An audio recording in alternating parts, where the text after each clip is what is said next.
Hello guys. Ganyan guys ang ginagawa ng mga therapist. Yan. Oh. Papalaruin siya ng food. Tingnan nyo, nagamasa. Op. Tingnan nyo guys. Hindi ko lang nakuha ng video agad-agad. Nakalimutan niya na ayan, nagsusubo siya. Tingnan mo sa buong nga niya. Ayan, nagsusubo siya. So, habang naglalaro siya, nagdidikta sa utak niya na pagkain to, ayan, nilagay niya sa kanyang baba. Sinubukan niya nag-try siya na may lasa, ganito, ayan. Ganyan daw yun guys.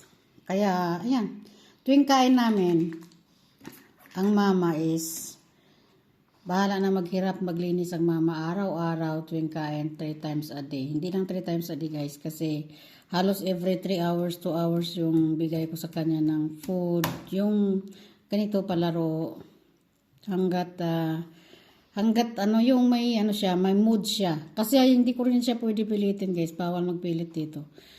Hindi ko siya pwede pilitin. Kung wala siya sa mood maghawak ng food, hindi ko siya mapilit. So depende sa kanyang mood.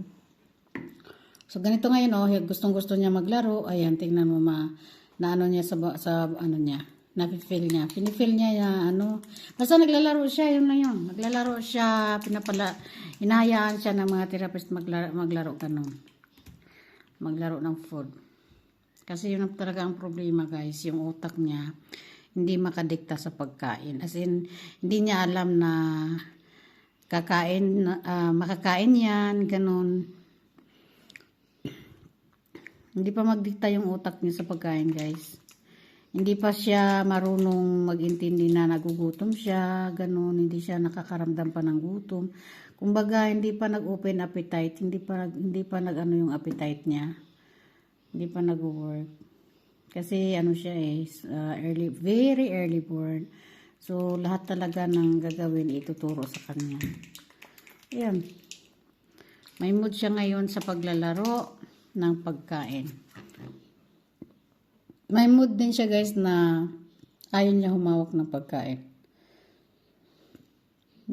Ganyan kami guys. Everyday, 2 beses, 3 beses kami magpalit ng damit.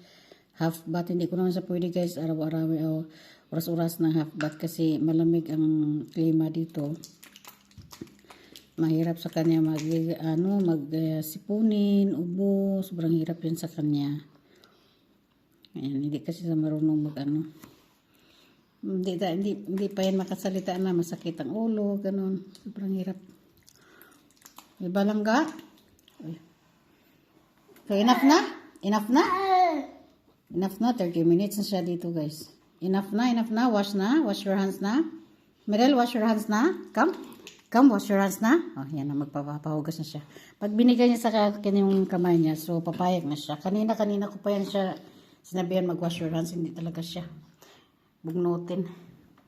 Binubugnot niya ang kanyang kamay. Ano yung binubugnot? Ginawakli ba ako? Yan kain na. Mag-wash muna kami ng hands guys. Magpalit ng damit. So ulo niya. Ito, nabuti ng ulo.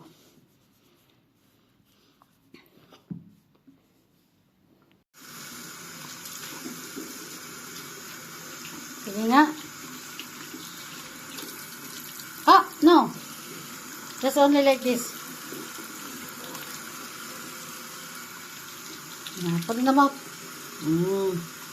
Isa pa.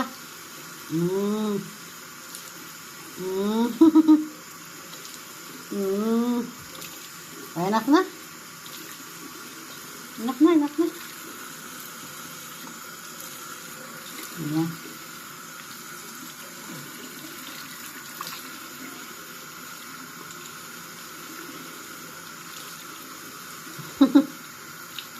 Enough na. Tapos na. Enough na puti. Basa ako ang plaster mo, matangtang.